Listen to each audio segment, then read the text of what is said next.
Assalomu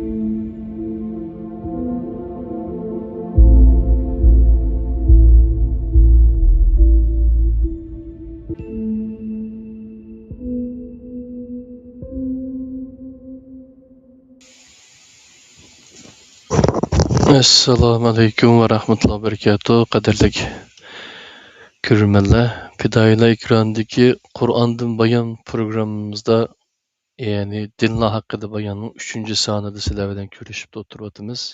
Assalomu alaykum ustoz. Qanday ahvollari? Rahmat.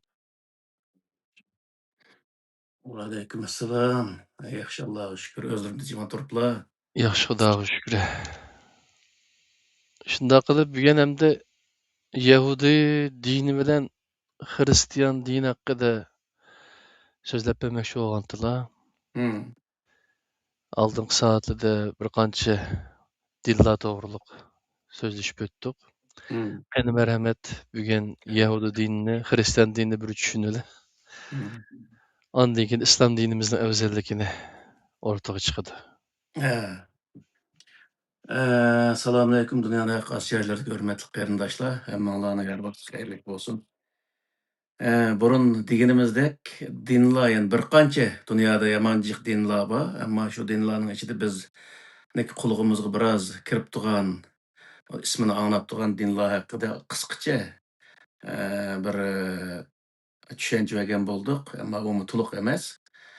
Sababi nima degan vaqtida dinlarning paydo bo'lishi, u dinlarning maqsad muddalari degandek narsalarni xalqimiz biroz bo'lsin tushunsin. Andan keyin islom diniki uning orasidagi farq, uning afzalligi degandek yerlik kelgan vaqtida uning o'zini andan keyin xalqimiz o'zi bir olsin degan maqsadda shuni o'zini o'ttirib qo'yyapmiz. Bugun inshaalloh islomga kelib to'xtaymiz deb o'ylayman. Bugun Yahudi dini, ondan keyin Xristian dini, ondan keyin Arabniki islomdan burungi din haqida qisqalar bir qancha minutlar to'xtalib o'tketimiz. Ondan keyin maxsus o'zi islomniki nemasiga qarta kelar qatim qilsanda inshaalloh to'xtalamiz. Rahmat, qani marhamat. Yahudi dini deb atadik ham buni. Yahudiylikmi deb atasak ham bo'ladi, yahudiylik. Buning o'zi aslida burun o'zi paydo bo'lgan, masalan, Yahudilarniki shu birinchi otasi deb qaraldi ekan.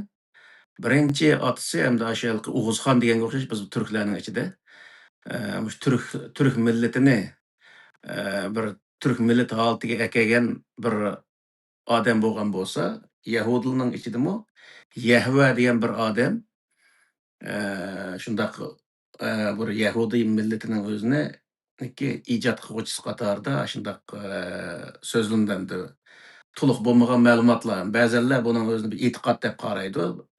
Bu hammasi burungi dinlarning ijod qilinishi afsonalarga asoslangan bo'lg'achqa, butun o'zi tarixda o'tgan dinlar hammasi asosan afsonalarga asoslangan ko'pincha yerlari. Masalan, O'g'izxonniki nemisdimi?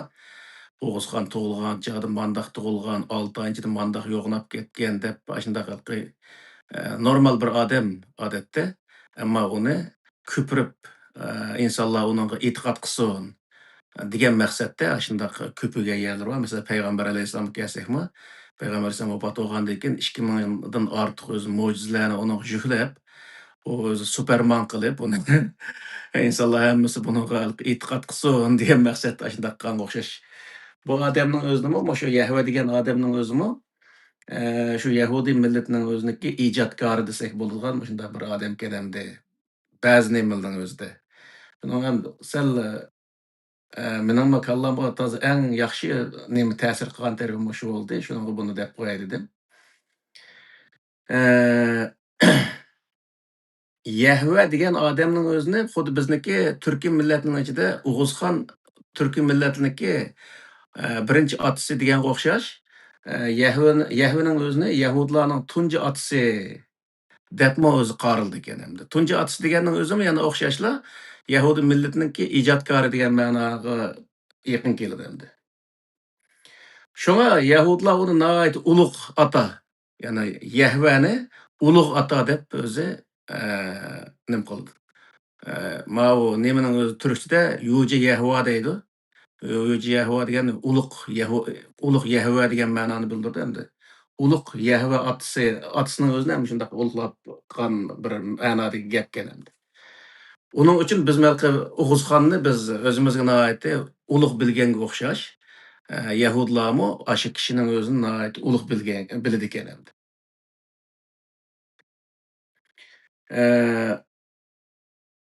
Yahudi dini aslida Isroil avlodlariniki milliy dini sifatida qaraldi.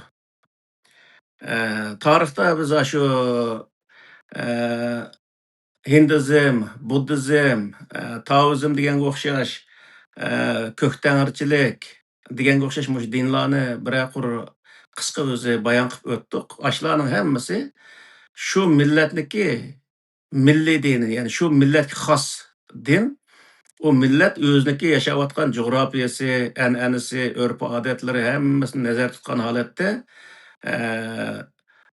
shundoq o'zi nima qilgan, yasab chiqqan, shaxsiy, shu millatga shaxsiy bo'lgan bir din holatida Yahudlarmi Yahudiy dinining o'zining shaxsiy dini qilib bekitgan. Ya'ni aslida u nimaga Musa alayhissalom tushgan kitobning o'zi umumiy insoniyatga qarata tushirgan bir tuzum bo'lsa-mu, ammo uningga e'tiqodning o'zini asos qilib turib, butun dinlarda e'tiqod asos qilingan o'xshash Yahudlarmi e'tiqodni asos qilib turib, uning o'zining shaxsiy dini qilib olgan. Aslida bu ilohiy dinlarniki hech birisida e'tiqod asos qilinmaydi. E'tiqod asos tarafga o'tgandan keyinla u millatniki milliy diniga aylandi. Shuning uchun bu yerda olgan eng muhim nuqta shu, e'tiqod asos qilingan, ibodat asos qilingan bundaq din bo'lsa, demakki u shu bir millatniki shaxsiy, ya'ni milliy dini, u boshqa bir millat u dinga kirgandan keyinla shu millatga assimilyatsiya bo'lishga qarab mang'an bundaq bir holatni shakllantirdi. Shuning uchun bu yerda eng o'zi muhim nuqtalar bu.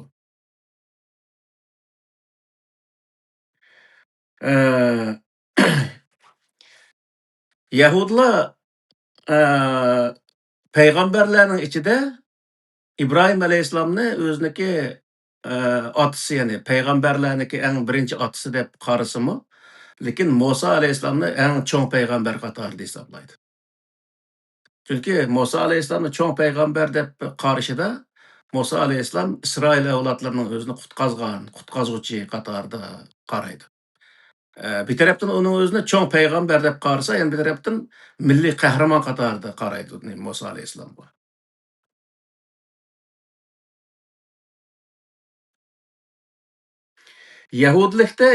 Yahudilikda asosan İbrahim payg'ambar, İshaq, Yaqub, Musa, Harun va Hud payg'ambarlarni alohida o'rin qo'ydi. Shu 6 payg'ambar Yahudi dinida nihoyat o'zi yuqori o'rinda turdi. Shuning uchun u nimaniki Yahudlarniki bayrog'idagi yulduz 6 burjiga va bir yulduz bor, bayroqning o'rtasida. 6 burjiginiki har bir burjiga bir payg'ambarni tamsil qildi. Bu yulduzni aslida bular Davud alayhissalom o'z vaqtida Jalut bilan suqishgan vaqtida ko'tarib kelgan qalqonda shu nima boti, shu yulduz boti deb qaraydiganlar bor. Shuning uchun bu yulduzni bir tarafdan o'zi Davud yulduzi deb qaraydi, ya'ni. Yahudlarning nemisida maxsus Davud yulduzi degan bir yulduz bor. U yulduz hozirgi mush bayrog'idagi yulduzning o'zinimi, ya'ni Davud yulduzi deb qaraydigan bundaq nimalar bor. Ammo bu yulduzniki ma'nisi degan vaqtda boya deganga o'xshash shu 6 payg'ambarni tamsil qildi.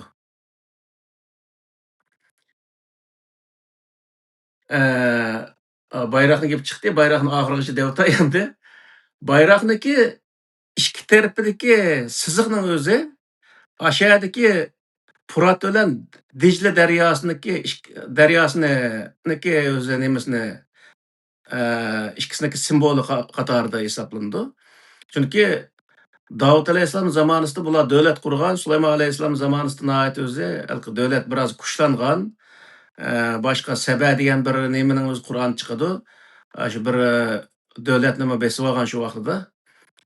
Shu vaqtda besib olgan yali Furat bilan shu Dijla daryosining o'rtasida bo'lgankan, azroq sirtig'im o'tgan, ammo uning uchun bular davomli shu bayroqqa shu belgini qo'yishi o'zining shu tuprog'ining o'zini tamsil qilib, ayndaq va'da qilingan tuproq degan qatorda shuni nim qiladi.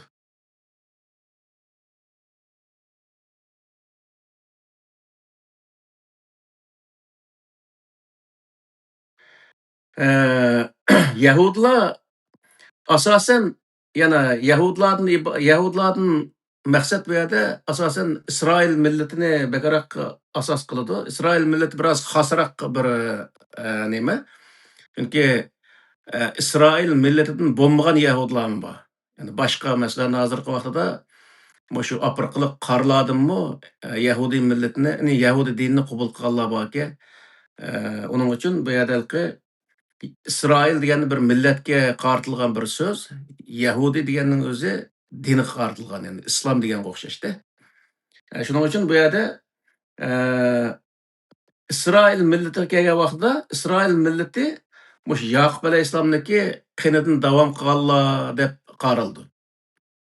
Bular İsmoil alayhissalomniki qinidan davom qilganning o'zini u Yahud nima Isroil millatiga qo'shmaydi. Bunun sebebi nima degan vaqtda İbrahim alayhissalomning ikki ayoli bo'lib, Sara, Hajar degan ikki ayoli bo'lib, shu ikkisiniki Sara hamda birinchi ayoli ekan, u bir boyning shundaq bir qizi ekan hamda. Hajar deganni bir qul ayol hamda mana shu vaqtda. Unda bo'lgandan keyin u Yahudlarniki nimasida quldan tug'ilgani ota-onaga varislik qilmaydi deb qaraydi. Shuning uchun bu yerda Yahudlar nimasida İsmoil alayhissalomni naslidan kelganlarning o'zini bu nimaga ma u o'ziniki Yahudi millatiga tava deb qaramaydi, faqat Ishoq alayhissalomdan kelib davom qilib Yaqub alayhissalomdan keyingi avlodlarning hammasini asosan nima degan vaqtda İsroil millati qatorida hisoblaydi.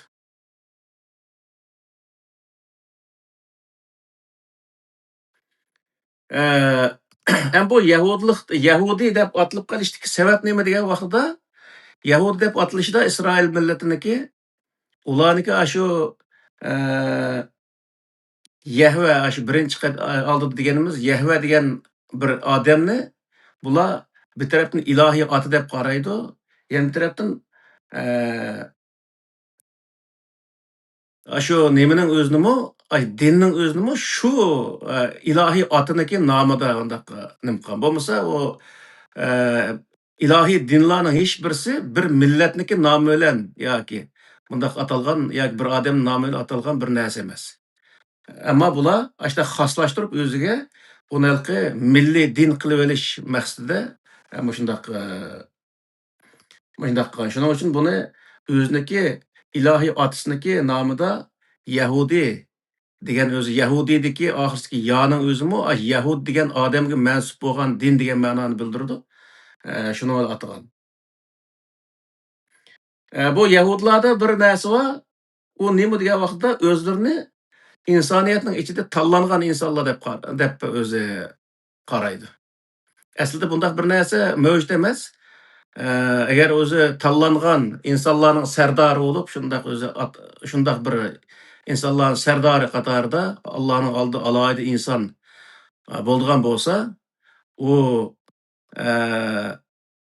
bu nimaniki Fir'avnniki zulmga uchrab, u minglarcha yil sarganda bo'lib, bundaq tumgan bo'ladi.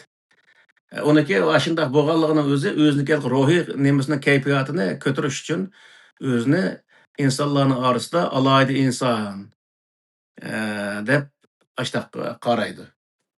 Qur'ondami buning qarta va fazzalna alal alamin degan oyat bor.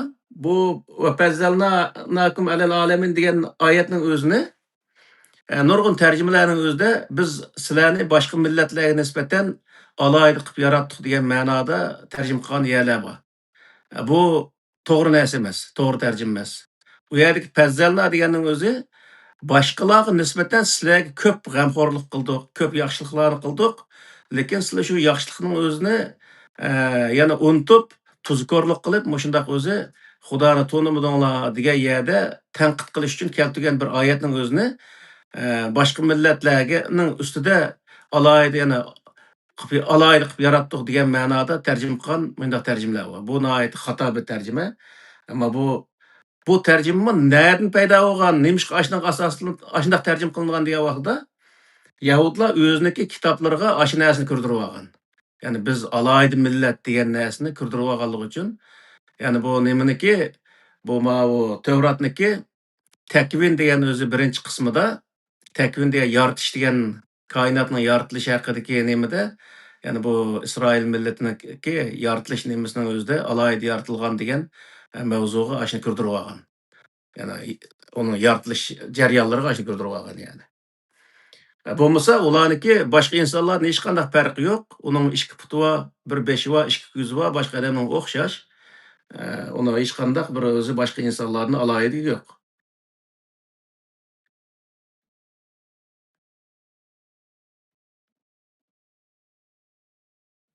Eee, Yahudlar Yahudlar davlat qurgan zamonda Davud, Sulaymon deb Sulaymonning davri eee davrida ikki nemasiga bo'lindi ekan, ammo uniki Qur'onda bayon qilingan bayon qarg'a vaqtida bu davlatni qurgan odam Davud alayhissalom emas, Talut degan bir kishini ko'rsatdi Qur'on. Hamda Talutning o'zini ularga podshoh qilib saylaganligi haqida Qur'onda maxsus oyat bor.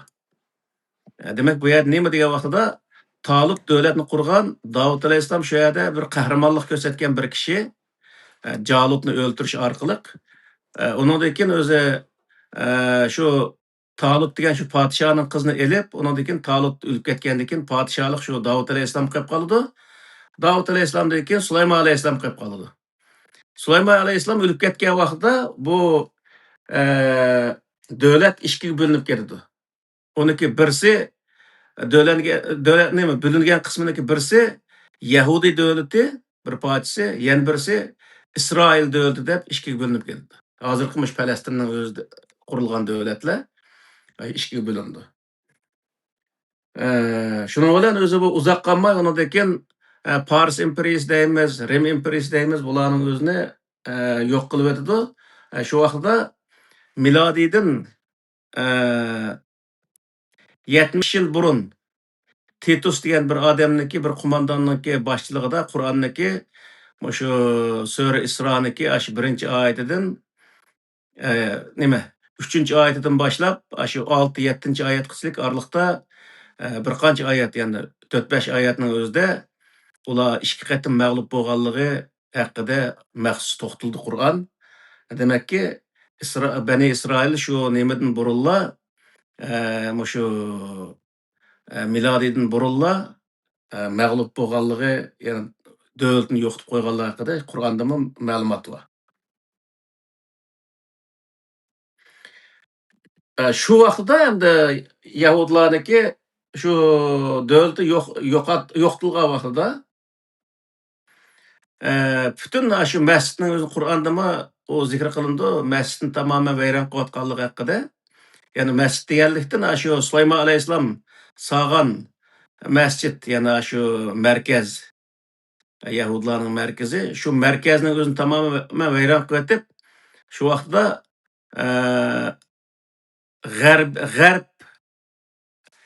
g'arbiy o'zi nima? Temi. Ya'ni 4 tom bo'lsa, 4 tomning g'arb tarafidagi tom shu qilib qolgan ekan.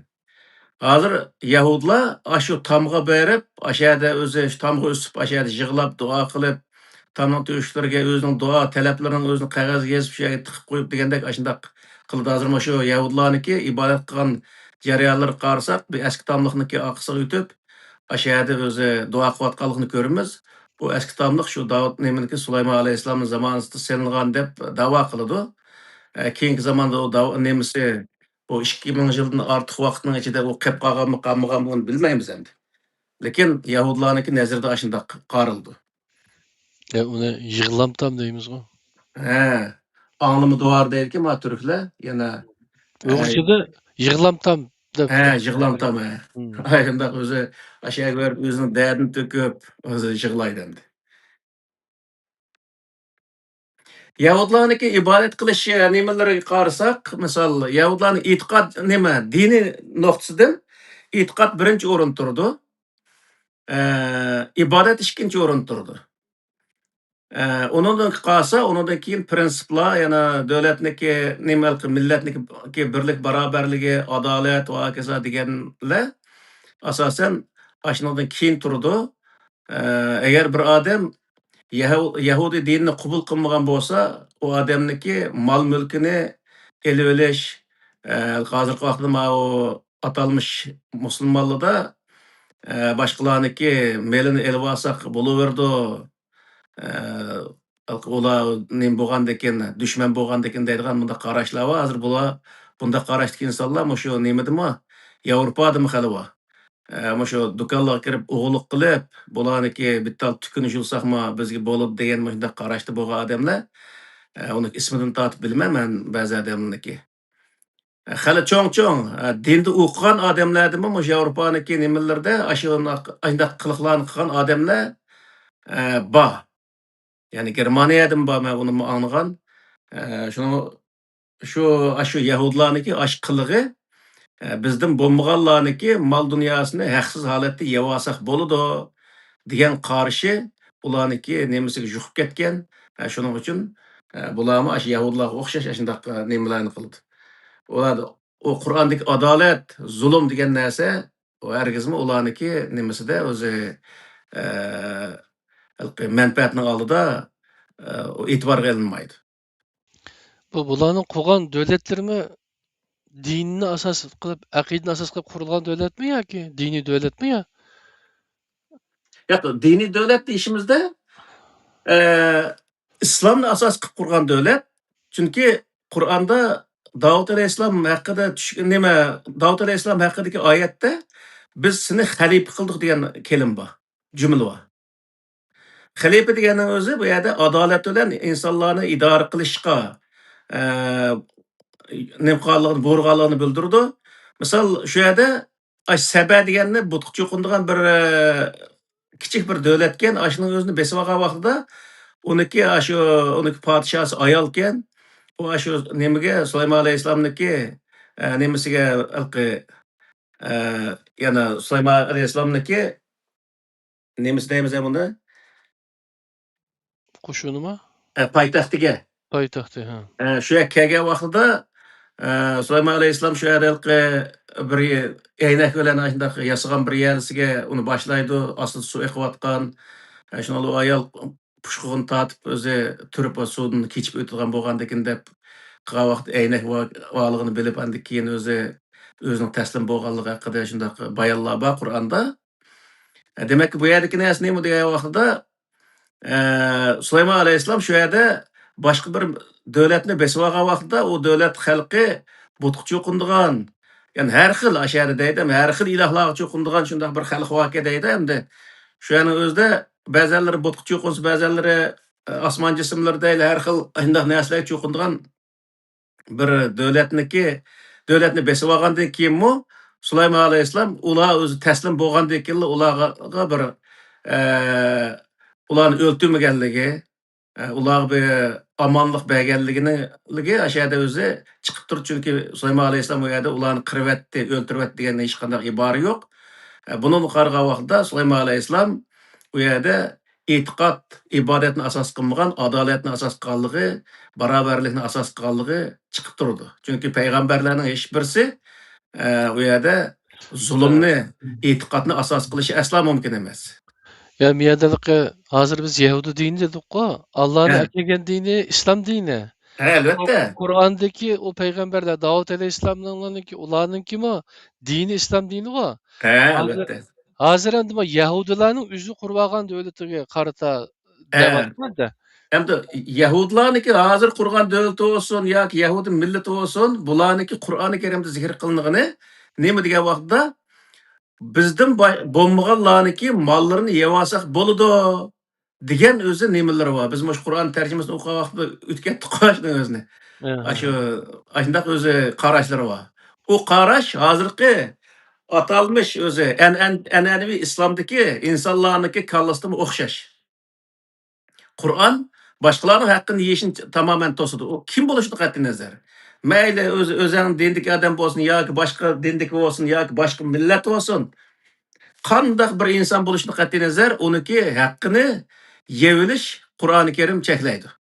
Ammo bu an'anaviy islomning o'zicha degan vaqtida boshqalar o'zining dindan bo'lmagan odamning o'zining e'tiqodida bo'lmagan insonning o'ziniki mol dunyosini yeb olsang, o'zi bo'ladi degan qarshi o'g'ashqa, shungalki dunyodagi dunyoning o'zini ikkiga bo'ladi, insonlarni ikkiga bo'ladi, musulmon kofir deb, dunyoni ikkiga bo'ladi, Darul Islom, Darul Harb deb ikkiga bo'ldi. Darul Harbga keldimi hozir shu boshqa davlatga, g'arb davlatlariga o'xshash yoki boshqa davlatga kirib qolgan vaqtida bular u yerning o'zini Darul Harb deb qaraydi. Darul Harb degan asli uning urush e'lon qilgan bir yer bo'lishi kerak. Urush e'lon qilmasa ularning kallasida davomli shunday urush e'lon qilganlik bir narsa kirib ketgandan keyin ular ashaning o'zini Darul Harb deb qarab, u yerdagi narsalarni yeb olsak bo'ldi, yeb olsak bo'ldi deb kichigidan tortib harom yeb o'rgangandan keyin ashnaqa o'zi kunib ketgandan keyin ashnaqa nima qilgan gap. Shuning uchun bu yerdagi narsa nima degan vaqtida Davud alayhissalom, Sulaymon alayhissalom Talutning zamonlaridagi qurilgan, ya'ni Yahudlarning qurgan davlati u vaqtida u islom asosida qurilgan davlat deymiz. Qur'ondagi biz seni xalifa qildik degan iboraning o'zidanmi xalifa deganning o'zida shu davlatning o'zini to'g'ri adolat ostida boshqarish uchun nima qilganligini bildirdi aslida. Shuning uchun bu yerda hozirgi Yahudilarniki e'tiqodi yoki keyingi Yahudilarniki buzilib ketgan Yahudilarniki e'tiqodi bo'yicha qurilgan deb qaralmaydi. Hozirgi Isroiliya davlatining o'zimi u islom ustiga qurilgan bir davlat emas. Ya'ni Yahudi dinidan iborat, masalan, nimaniki İbrahim alayhissalomga kelgan dini olsun yoki Musa alayhissalomga kelgan dini olsun, kim kelgan bo'lishidan qat'iy nazar, uning hammasi asosan islomni asos qiladi. E'tiqodni qabul qilmagan odamni o'ltirdi degan hech qanday bir ibora yo'q. Musa alayhissalomning orqasida kirmagan mushriklar, masalan, mushrik Isroillar shu vaqtda o'zi mangan misolda Qur'onning o'zida bor, bular faqatla baljoqimizni pir'un o'ltiryapmisin debla Musoga agashgan degan maxsus iboralar bor. Mushuning o'zida nima degan vaqtda shu ep topslar, shu nima qilish, e'tiqodini yenib olish. Ep topsa Muso alayhissalomni haqoratlash, Muso alayhissalomni kichik tushirishga o'xshash, shundoq o'zini ko'p eskiliklarni qilganda, shuning o'zida ularniki ko'pinchasiniki iymon etmaganligi shu bilinib turdi. Faqat u yerda Musa alayhissalomniki qo'ldagi prinsipga amal qilgan. U prinsip nima degan vaqtda Yahudlar 10 amr deydi, shu Tavratda zikr qilindi. Shu 10 amrga bo'ysunishga majbur qilib qolgan. U 10 amrniki endi 5dagi birsiga zaten u kirdirilgan terpi deb qarayman, chunki Qur'oni Karimda undaq bir narsa yo'q ekan. Men Qur'ondagi oyatni ko'rib baxtim. Lekin gapning 5-ni bitib o'tay. Bularniki hozirgi Yahudilarniki diniy e'tiqodi iymon bilan ibodatni asos qiladi. U Talut, Davud, Sulaymon alayhissalomlarniki zamonisidagi dincho degan vaqtda islomni asos qiladi. Ya'ni Qur'ondagi oyatlarga asosan islomni, adolatni asos qilgan, barobarlikni nishon qilgan bir tuzumni asos qiladi. Hozirgi Yahudilarniki degan vaqtda iymonni asos qildi. Iymon deganning o'zi tuzum emas, u e'tiqod, uning o'zini ibodati va shikisini asos qildi. Shu iymon bilan, ya'ni Yahudlarniki shu nima ishonadi, shunga ishonsa, shu Yahudilar qilgan ibodatni qilsa, ular Yahudi deb qaraydi uning o'zini. Ammo u Sulaymon alayhissalom, Davud alayhissalom zamonasida Şu degan vaqtida shu davlatning tuzumiga bo'ysunsa, adolatga bo'ysunsa, uning o'zini musulmon deb qaraydi, misol. Shuning uchun bu yerdagi narsani mana shundoq bilib olsak bo'ldi. Undan keyin bularni ibodat qilish nimalarimi? Yahudlarniki misol Davud alayhissalom, Talut, nima Sulaymon alayhissalomlarniki voqealigi Qur'oni Karimda zikr qilingan vaqtida hech qanday bir yerda namoz o'qimagan odamni urdi yoki bo'lmay namoz o'qimagan odam jazoladi degan to'g'riliq hech qanday bir ibora yo'q. Nima shu butun oyatni zikr qilgan 6 payg'ambarning hech birisiniki nemisda unda jazolaganlik haqida bir ibora yo'q. Uningga ashunga asoslangan vaqtida demakki u payg'ambarlarning hammasi nim qilgan deganda adolatni asos qilgan bir islomga asoslanib mangan payg'ambarlar degan gap. Uniki zaten Qur'oni Karimda deyiklik avvalam nimalqi İbrahim alayhissalomga aslim degan vaqtda İbrahim alayhissalom aslamtu li robbil alamin deydi. Va vassa biha İbrahimu shu İbrahim Yaqub degan shu oyatlar ashada shu oyatning o'zida İbrahim bilan Yaqub o'zining avlodlariga nasihat qilgan vaqtida fala tamutunna illa va antum muslimun deb o'zi nasihat qilganlik haqida Qur'oni Karimda maxsus oyatlar bor. Bu nimani bildirdi degan vaqtida sizlar musulmon holatda o'linglar deb buyurdi. Musulmon deganning o'zi ikki xil ma'noni bildirdi bu yerda, bu payg'ambarlar uchun. Birinchisi bu adolatga taslim bo'lish. Adolatga taslim bo'lish degan ma'noni bildirdi. Ikkinchi ma'nosi adolat uchun kurash qilish deganini bildirdi. Adolatni barpo qilish yoki buni bildirdi. Ya'ni payg'ambarlarniki asosan hammasi adolatga taslim bo'lgan, ham adolat uchun kurash qilgan insonlar. Ya'ni dunyoni isloh qilish uchun kurash qilgan insonlar. Uning uchun bu ikki xil ma'no ularga to'g'ri keldi. Shunga o'zi o Qur'ondagi aslamtu degan o kelimaning o'zimi siniki bu nimalarning siniki amr farmoningga yoki adolatga men taslim bo'ldim va adolatni barpo qilish uchun kurash qilaman. Yani kurash qilishga ham o'zimni otadim degan bunday bir ma'noni ifodalaydi. Uning uchun o'zi İbrahim alayhissalom bo'lsin, butun payg'ambarlar hayoti bo'yicha adolatni uchun kurash qilib o'tgan. Yani Qur'oni Karim qarasa, Qur'onda zikr qilingan butun payg'ambarlarning hammasi kishilarning haqqini yemaslik, hamma odam barobar yashash haqida insonlarga tavsiya qilish, insonlarni shu adolatga boshlash, barobarlikdan o'zi huzurlantirish, mushundaq sohada kurash qilganlik haqida bayonlar bor. Shuning uchun bu yerda Yahudi dini bilan, hozirgi Yahudi dini bilan Qur'on zikr qilgan Yahudi dinining o'rtasida nurg'ulg'a farq bo'lganligi uchun Qur'oni Karimda atalmış Yahudlarni pipan qilgan,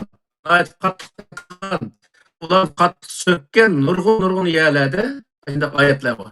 Ular islomni qabul qilib turib, islom qarshi qanday harakatlarni qilganligi haqida jiq to'xtaldi. Buni Xudoyim bo'lsa, Qur'oni Karimdagi shu sohaga kelgan vaqtida to'xtalamiz, chunki bu Yahudi atalmış Yahudi dini bilan Qur'on zikr qilgan Yahudi dini, Qur'onda o Yahudlarniki atalmış dindagi xatoliklarni qanday o'tirib qo'yganligi haqida to'xtalgan vaqtida haqiqiy islomning o'zi shu yerda yana o'tirib chiqadi demak. Yahudi dini to'g'ri deb bo'ldimi yo bormaymi? Mush ishga yozib ta'ta. Buniki yana nemasi ibodat qismi hozir asosan dinlarning hammasida ibodat o'rtaq o'zi dinlarning hammasida duo bilan ifodalangan. Islom dinidami asosan namoz, salat kelimasi kelgan vaqtda bu ibodatga tava bo'lgan salat kelimasi duo ma'nosini ifodalaydi. Uning uchun bu namoz o'qigan vaqtda duoga mansub bo'lgan, ya'ni Allohga iltijo qilishga munosabatlik bo'lgan oyatlarni o'qish tavsiya qilindi. Shuning uchun o'zi Yahudlar bu yerda xato qilgan yerlar nima degan vaqtda bularniki namoz o'qishlarida unda ko'pincha vaqtlarda shu Tavratdagi hozir shu bizniki atalmış imomlarimiz tabbat yada Abu Lahab deganda o'xshash Fir'avnning voqealigi degandek shunday oyatlarni o'qib namoz o'qitdi. U o'zi namozni o'qishga tegishli bo'lgan oyat nima desa, Sura Fotihaga o'xshash, shunga Allohga munojat qiladigan, o'zini bo'lishi kerak. Buni Qur'oni Karim Sura Isrodagi 111-oyatida bayon qildi. O'shaning o'zini ko'rib bo'ldi nima agar qilsa, o'sha ko'rib bo'ladi. Undan keyin bu nimada bu Yahudi nima o kitoblarda, ya'ni shu Tavrat, Injil yoki Suhufi Ibrohim bu kitoblarda Qur'onga o'xshashlar 5 namoz haqida hech qanday oyat bo'lmagan. 5 namoz haqida oyat yo'q. Qur'oni Karim shu dinlarning o'zini tasdiq qilgan bir din bo'lganligi uchun buningdimi 5 namoz haqida hech qanday oyat yo'q. Uning o'zini xohlagan vaqtida yoki Qur'onda maxsus 3 vaqtni nim qilgan, 3 vaqtning ichidan xohlagan bir vaqtning ichida o'zi o'qib olsa bo'ldiganligini buni nim qiladi. Ammo buningdan men 3 qatim o'qiysa, uningdan boshqa o'qisang andaq bo'ldi, mandaq bo'ldi demoqchi emas. 1000 rakat o'qib olamdi. Keç gündüz düm yetib olamdi, işim yo'q zaten bu namoz haqida hech qanday so'zim aytdim. Ammo bu yerda shu Yahudlarniki bu namozning o'zini mana deyishga to'g'ri kelib qoldi. Bizniki 5 namozga odat qilishimizning butun sabablari Yahudlarniki ekan. Qur'onda yo'q, ammo Yahudlar 5 namoz o'qiydi. Uning uchun bizniki musulmonlarning hammasi 5 namozga odat qilgan. Qur'oni Karimga bo'ysunmaslikmi mushu yerdan kelib chiqqan misolda. Qolganini har odam o'zi bilib olsa bo'ldi. Xo'sh.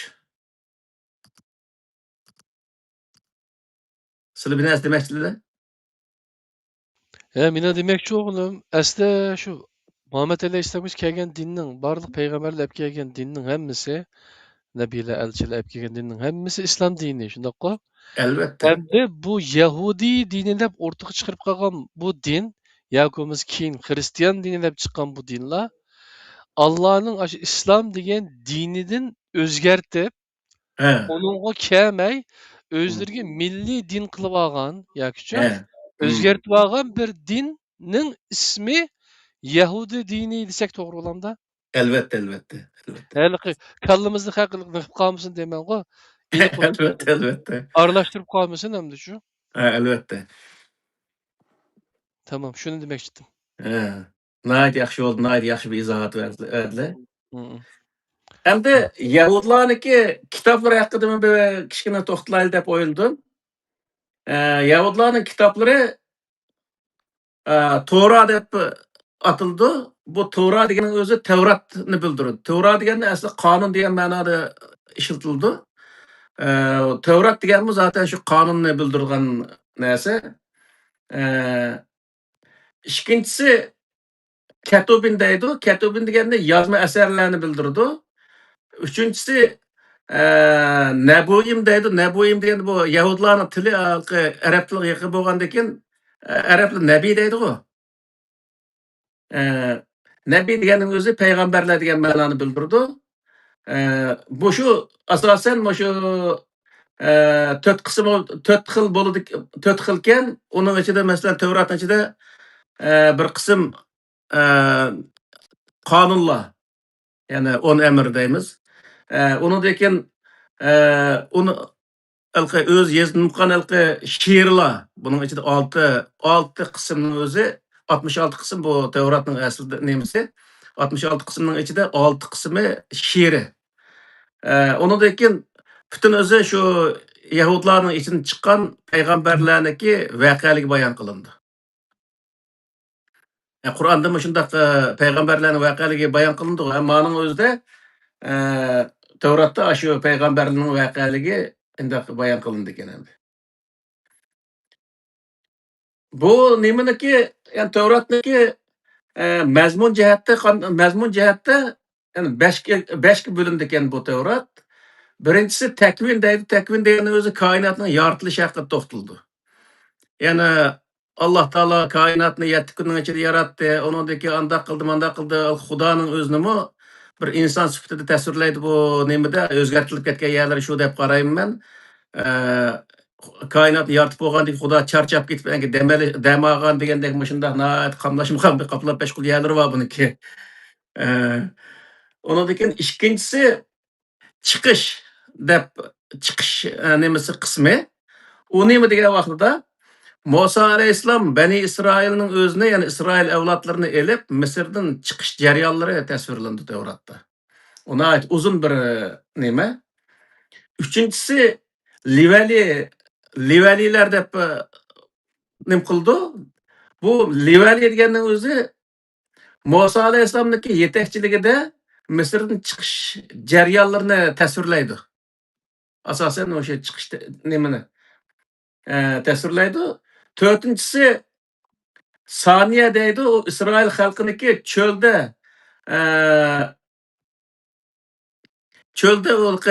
çölde yaşagan vaqtida uniki sonini olgan.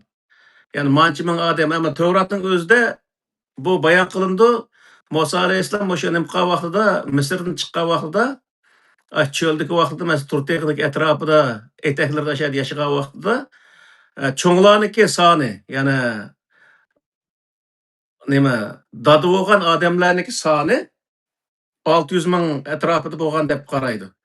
Endi her oilada 2'de 3'ten balası olsa, bir aile 5'ten bolsa, şu vaqtda 3 milyon atrofida odamni aşağı tutdi degan ma'no chiqdi. Endi bu biroz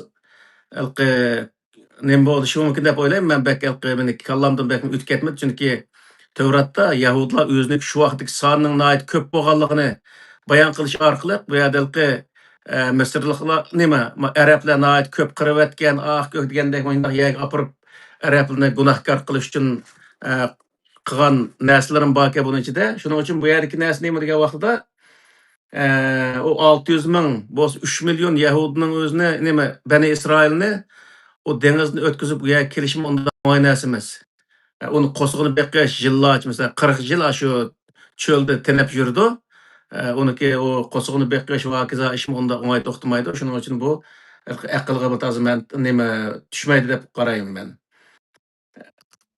Ama Qur'oni Karimda undaq bir narsa yo'q. Qur'oni Karimda bundaq bir soni manchilik deb qaramaydi u yerda.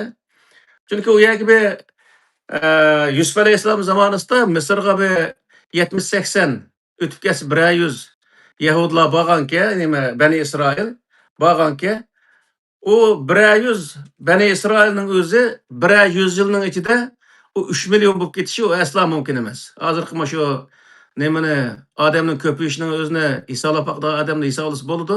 Mencha u bir qancha ming odam bo'lishi mumkin deb o'ylayman. 10 mingga yetmaydigan misol. Beshinchisi tasniya deb qaraymiz. Tasniya degani qoida prinsiplarni bildirgan narsa. Qoida prinsip shu Yahudlarniki qoidalari, urf-odatlari andagi prinsiplarni o'z ichiga oladi. Mushu nimaniki Yahudlarning kitobi, Tevrat mushu qismlarga bo'lindi ekan endi. Bu Tevratning ichida 10 emir, ya'ni Musa alayhissalom Turkiyadagi vaqtida Allohdan tushgan emir Musa alayhissalomga 10 emir tushgan deb qaraydi. 10 emirdan boy degankidek buniki milliy din qilgan bo'lg'achqa, bular bu nimaning o'zini, Musa alayhissalomga tushgan dinning o'zini milliy din qilib olgan bo'lg'achqa, buning o'zini ibodat bilan shu e'tiqodning o'zini birinchi o'ringa akirib olgan yana. Shuning uchun birinchi nimasida Allohdan boshqa iloh yo'qligiga ishonish. Shu birinchi moddasi shu. Ikkinchi moddasi ibodat. Butqa cho'qinmasdan Allohga ibodat qilish shu belgilandi. Demak, ibodat va e'tiqod birinchi o'rinda turdi.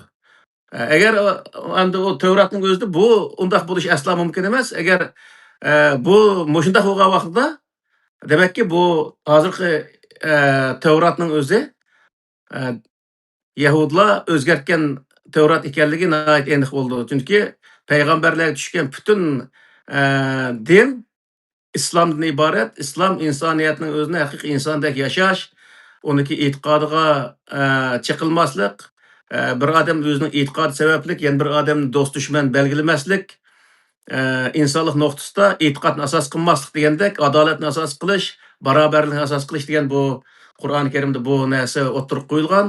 Demakki, islomning bu prinsipi bilan Yani Kur'an şu Sure Ali İmran'daki 5'deki musaddiqan lima beyni yedeyhi degan oyatga asoslangan vaqtida demak ki bu Kur'an-ı Kerim tasdiqlaydigan Tevratni bular o'zgartirayotganligini bildirdi. Shuning uchun bu yerdagi narsa nima desa, hozirgi Yahudi dini hozirgi atalmış İslam bilan o'xshash degan gap. Yana musulmonlar islomni o'zgartishni nereden o'rgangan degan vaqtda Yahudilardan o'rgangan deyishga bo'ladi. Chunki Yahudilarda e'tiqod bilan ibodat birinchi o'rinda turganga o'xshashlar islomgami buniyal islomu ala xamsin shahodati alla ilaha illalloh va iqomis salat va itoiz zakat va siyami ramazon va tahujjil baytin istata ilayhi sabila degan shu prinsipni o'tirib chiqarishdagi butun sabablar nima degan vaqtda shu Yahudi dinidan ulgu elib bundan o'zi shahodatni birinchi o'ringa, ibodatni ikkinchi o'ringa, undan keyingi barobarlik va hokazo deganni yo'qning o'rnida mana shunday qo'yish orqali o'ziniki ya'ni arab millatini birinchi o'ringa chiqarish xuddi yahudlar biz o'zi nim qilingan tanlangan millat degandek arablarni o'zini tanlangan millat qatoriga chiqarib olish uchun qo'llangan bir narsa bor atalmış dinda, ammo bu islomda undaq bir narsa yo'q. Shuning uchun bu yerdagi narsa nima degan vaqtda Yahudlarniki hozirgi dini bilan Musa alayhissalomga tushgan dinning orasida shunday zo'r farq bor degan gap. Ya'ni Musa alayhissalomga tushgan din hozir Musa alayhissalom haqida Qur'ondagi Musa alayhissalomning voqeligini biz o'qisakmi, bir mahalni o'tib ketayotgan vaqtda Bani Isroil shu mahalda har bir odamning uyining oldida bittadan but bor ekan. Ular, Musa sen bizga ashuna o'xshash har birimiz bittadan butni qilib ber degan vaqtda sizlar johil qavm ekansizlar deb ketib qolganligini sen nima uchun sen bu butning o'zini bizga qilib ber deysiz, mushrik bo'ldingmi deb o'ltirmaganligini o'zini ashunani ko'rib olamizki, bundan iymon, ibodat insonni o'ltirish sababi bo'lolmaydiganligini bilib bo'ldi. Ashyaning o'zida yana bu Musa alayhissalomning qo'lidagi din islom ekanligini, iymon va ibodatni asos qilmagan bir din ekanligini, adolat va barobarlikni asos qilgan din ekanligining o'zini ashuni bilib olamiz. Hamda buniki nemasi 3-moddasi bu 10 amrniki Allohniki nomini qalaymagan narsa yerda ishlatmaslik. Yani bundaq degani bizniki hozirgi mana shu bo'lib turk qarindoshlarimiz jihba azroq bir gapib qolsa vallahi billahi tallahi deb o'zi qasam qiladigan.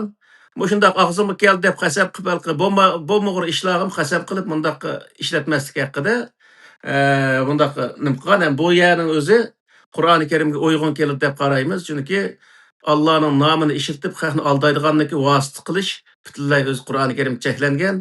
Ya'ni bir odam bir gapni qilmoqchi, bir gapni qilsa, shu gapniki rostlikqa ishontirish uchun vallahi billahi deb o'zi din bilan, Alloh bilan, payg'ambar bilan qasam qilishning o'zi bu to'g'ri narsa emas. Qur'oni Karim cheklaydi. Bu Tevratda shu narsa bor ekan, shu 10 amrning ichida bu to'g'ri tarafi deb qaraymiz. Qur'oni Karim to'g'ri keladi. To'rtinchisi shanba kuni baliq tutmaslikqa rioya qilish. Bu Qur'oni Karimdan bor. Yoki nima uchun bu shanba kuni baliq tutmaslik lozim degan vaqtida İsrail avlodlari Musa alayhissalomning vasitasi bilan Fir'avnning zulmidan shanba kuni qutulgan. Uning uchun bu yerda shanba kuni o'ziniki zulmdan qutulgan bir kun ekanligini, u kuni o'zi ibodat qilish loyiq, ibodat qilib o'zi shu Allohning ne'matiga nim qilgan, Allohning ne'matiga o'zi erishgan, shundaq o'zi ya'ni insonniki ozodlikdan ortiq bir ne'mat bo'lmasligi kerak deb ne'mat bo'lmasligi mumkin deb o'ylayman. Bir inson uchun u insonniki ozod erkinligidan ortiq hech qanday bir ne'mat bo'lmaydi. Eng katta ne'mat insonning erkinligi. Bular shu erkinlikka erishganlikka shukr qilish uchun u kun shanba kunisi misol ibodat qilish lozim. Hozir masalan Londondagi yahudlar shanba kunisi o'zining milliy kiyimlarini kiyib, o'ziniki shu tapınaqlarga berib ibodat qiladi misolda. İbadet qilmaydiganlarim bor, ibodat qilmaydiganlar asosan bu shu siyosatga kirib ketgan shunday odamni nima qilmaydi-ku, bizniki millatimizdan bor-ku. İbadet qilmaydigan, Xudoni tanımagan odam hamda u nima desa, siyosatga kirib ketgan ekan. Olarga ibadet kılıdı degen çağda ular o gün işlemeydi. Şundaqo dünýalyk pul He. tapadigan, elgi dünýalyk indi ahiretlik dep aýrydygan işleme şulardan täsiri bar okşamamdy He, bizlerde. elbette, elbette. O elki pekat şükür kıldıgan günüsi, özüne ötkezgen günahları olsa onu kechirim sorap, şükür kıldıgan günüsünün özüne maxsus ibadet günüge aylandırıp we bizde belki mesela cuma günü cuma okuydu. Onu dekin özü nurgun aşu ravayetini okusa cuma günüsü ma palan söörünü okusa ben söör kehpini okusa andak sevap boludu, mandak sevap boldu diye nurgunluğa petvalı var. Artık namaz okusa mandak sevap boldu dep. Ama o undaq bir näse yok. O Kur'an'da zikir kılındığını o ýerde Allah'nınki insanlığa kılgan nasihatlarının özünü hatırlaş. Yani insan devamlı hatırlap durmasa onu unutup kaldıgan gep. Onun için aşı hatırlaş için bardy. Şoň halky "Fesev ila zikrillahi ve zerul bey" diýdi sör cümäniň özünde cümä günüsiki nime karta Allah'nınki emir fermanlaryny hatırlaş için aşağı beriň diýdi. İman bolgan adamma o ýerde insanlarga aşnak wäz nasihat kılgan çagda anda kılsak bolmaýdy, manda kılsak bolup diýen özü Kur'andaky şu boldygan bolmaýdyganlygyny özüni hakky tunutiş gerek. O ýerde gaýa hikaýany etip berse o togry bolmaýdy misal. Şoň üçin bu ýerde Hatta gal o hmm, geplerini tatyp aldym.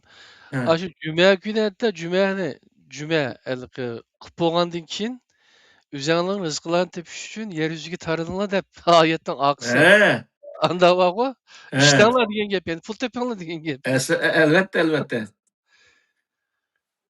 Hem de bir adam bir yer işläwatkan bolsa bir ýerge bir 100 adam jygylsa, 100 adam hiç bolmasa 20-30 türlük iş ornu bolady misal. Hem adam bir türlük iş kılmaýdy. Aşağı kelgende eken nasihat alıngandan keyin her adam özünik iş ornuny baga wagtda şu iş ornundaky kıwatga işki münasibetlik nasihatning özüni şu ýerde ijra kıldygan gep. Misal bir adam bir ýerde sey satgan bolsa, sesip ketken sey satmaslyk, misal hakky jyny adyl tutuşga okşaş Kur'an-ı Kerimde zikir kılındy bu näsle.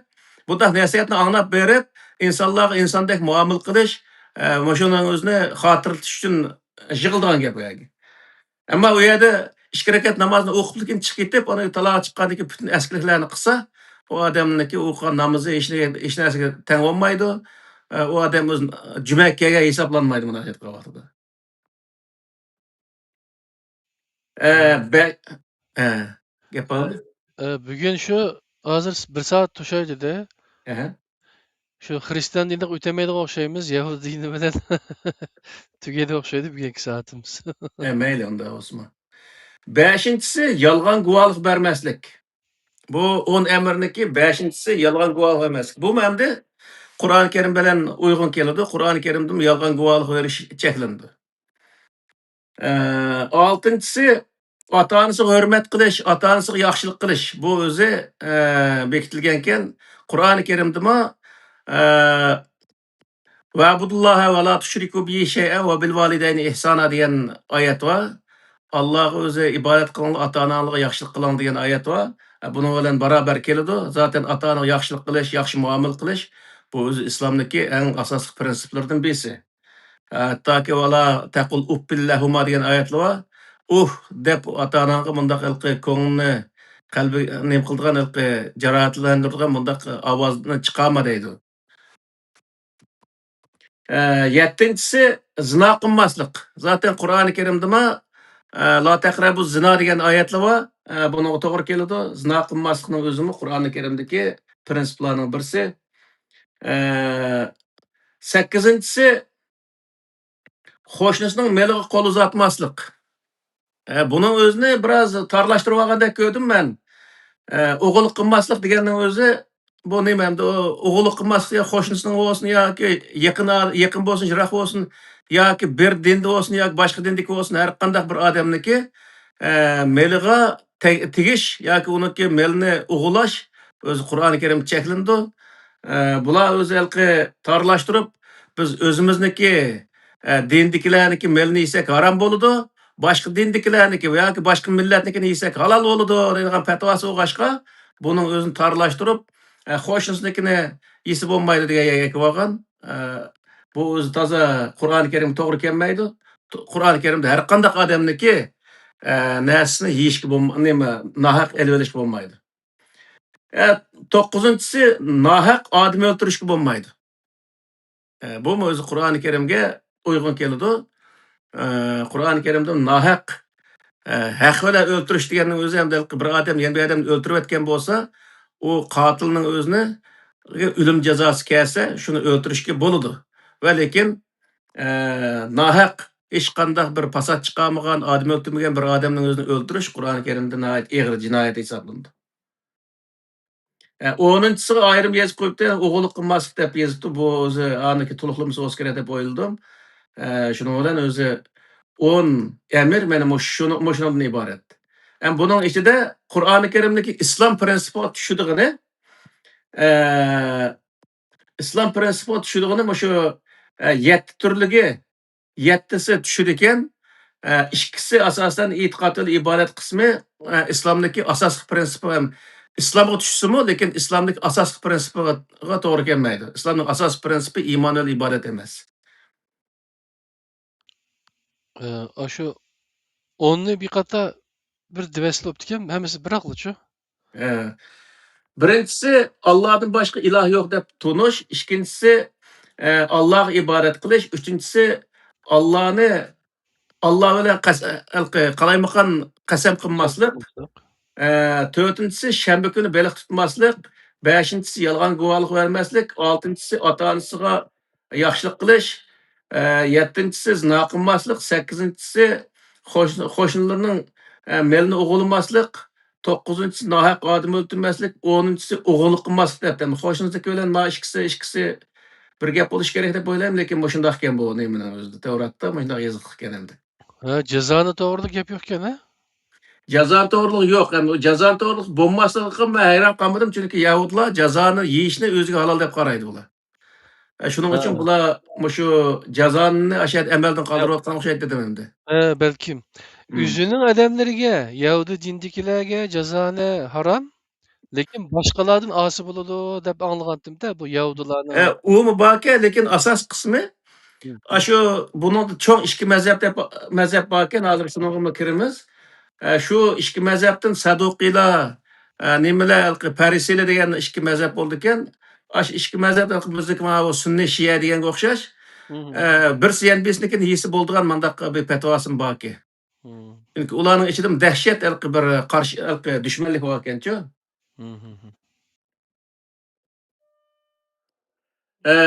Bu Yahudilarniki mazhabi asosan 5 mazhabga bo'lindi ekan. 5 mazhabdan eng mashhur mazhabi ikki ekan. Birinchisi Farisiylar. Farisiylar deganning o'zi Tavratni zamon qarta nim qilish kerak, o'zgartirib turish kerak degan mazhab ekan endi. Shunga davomli shu Tavratning o'zining zamonidagi o'zining manfaatiga uyg'unlashtirib, o'zgartib qilib kelgan ekan. Bularning o'zi Farisiy deb ataldi ekan. Buni endi hozir bizning mazhablarimizning ichida nurg'un mazhablar bor. Misol Ahl-Sunna val Jamoa zaten o'zi Qur'onni o'zgartirayotgan bir mazhab, Shi'alimi shundoq.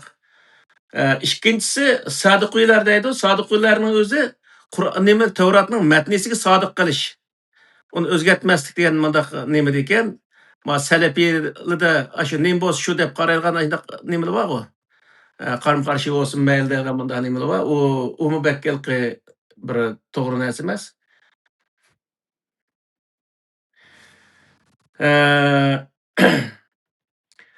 Endi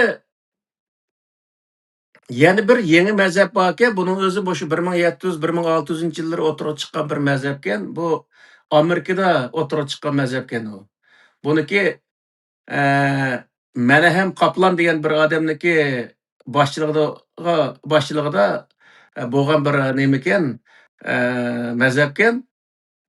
U odamniki nazarida Tavrat diniy kitob emas u. Balki u tarixda Yahudlar beshidan o'tkazgan yoki Yahudlarning ichida to'qilgan narsalarni bir yerga to'plagan bir narsa deb qaraydigan mundaq mazhablar borki, Yahudlarning ichida. Biz uni din deb qaramasligimiz kerak. Hozirgi vaqtdagi shu biz davlat tuzumlarini qilsak bo'ldi degan mundaq qarashlarim borki, Bu nihoyatda xatarlik bir qarashlik deb o'yladim. Shu buning o'zini Yahudiniki mushu nemildimi bu jiqga u hozir Germaniyadami jiqga bu mazhablar. Yana birisi, yani beshinchisi Sionistlar. Sionistlar asosan millatchi deb qaraldi ekan nimaning ichida. Sionistlar Masih kelib deb qaraydi ekan. Masih o'sha nimaning ichidan, Yahudilarning ichidan chiqdi. U kelgandan keyin hamma Yahudlarning o'zini o'sha Falastinga to'playdi. U vaqtda Yahudlar tamoman o'sha nimadan qulluqdan yoki musofirchilikdan tamoman o'zi nima qiladi, ozod bo'ldi, ya'ni musofirchilikdan qutuldi degan shunday qarashdagi insonlarga shunga bular 2000-yil bo'lsin, 2020 bo'lsin, Iso tushidi degan shundaq nima ko'z qarashni ashula o'ziga qarab targ'ib qildi ekan endi. Bizni buni deyishimizdagi sabab islomda Mahdi chiqadi degan bu ko'z qarashning o'tirg'i chiqishi butunlay shu nimaniki, Yahudlarniki Iso osmondan tushidi. U kelgandan keyin butunlay o'zi nima Yahud bo'lganlarning o'zini yo'q qilib, Yahudlar shu vaqt dunyoni so'raydi degan shu ko'z qarashiga qarshi holatda bizning Mahdi chiqadi. Mahdi chiqqanda Yahudlarni tamoman yo'q qilib yuboradi, Yahud nasaralni. Musulmonlar eng o'zi go'zal yashaydi shu vaqtda deb shundaqa xam xiyollarning o'zini o'tirib chiqqan nimalar bor ekan. Buning o'zi shu Qur'oni nimadiki ahli sunna val jamoaniki shu e'tiqodiga biroz to'g'ri kelgan, ammo bu narsalar Tevratniki asl nusxasida yo'q. Hem Qur'oni Karimda bu narsa asla mavjud emas, chunki o'lgan odam qayta tirilmaydi bu dunyoda. İslamda ham Mahdi degan bir kishi chiqmaydi. Shuning uchun bu yerda biz osmonda tirik uchib ketayotgan g'ozning sho'rpisiga nonchilashning hech qanday hojati yo'q. U Mahdi chiqadi deb o'tirib bu yerda chiqmaydigan bir Mahdini saqlab turganning o'rniga o'zimiz tirishishimiz, o'zimiz o'rganishimiz, o'zimiz qildigan ishni o'zimiz qilishimiz lozim.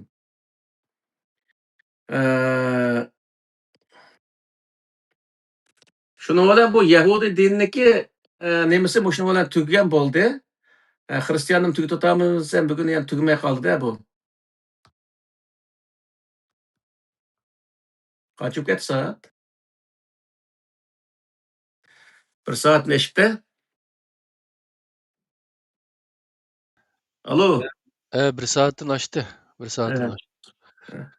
Xristian diniga o'tmaydigan bo'ldik, ammo shu bizningki bu an'anaviy dinimizga bu bulapmı Yahudilarning ham Xristianlikmi bu Yahudiylik dinininki ajoyib cho'ng ta'sir bo'libdi ekanda. Şo buningdan ma'lumot olganimiz yaxshi bo'ldi. Hamda asosan bu musulmonlar islomni Qur'ondan o'rganmagan ekan. Men shu Yahudi dini, Xristian dinini o'qigandan keyin musulmonlar, ya'ni atalmış musulmonlar desak bo'ladi, shu o'zi an'anaviy islomning o'zini tamoman Yahudi, Xristian dinidan ko'chirib kelgan ekan. Ya'ni chiqib ketgan vaqtda Yahudi dinidan, Xristian dinimiz zaten Yahudi dinidan tug'ilgan bir din ekan.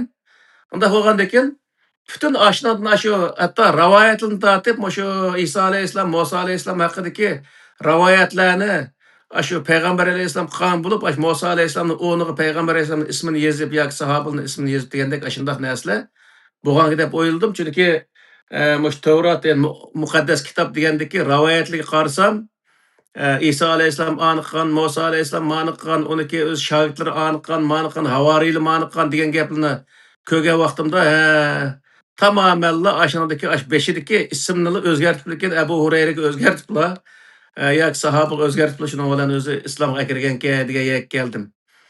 Shuning uchun bu yerda bizniki nihoyatda bilib olishimizga tegishli narsa nima degan vaqtda biz bu Qur'ondan nazar programmamiz bo'lsin, hozir Qur'ondan bayon bo'lsin, bu islom bo'lmagan narsadan arışniki birdan bir yo'li nima degan vaqtda Qur'on orqali ariy olamiz.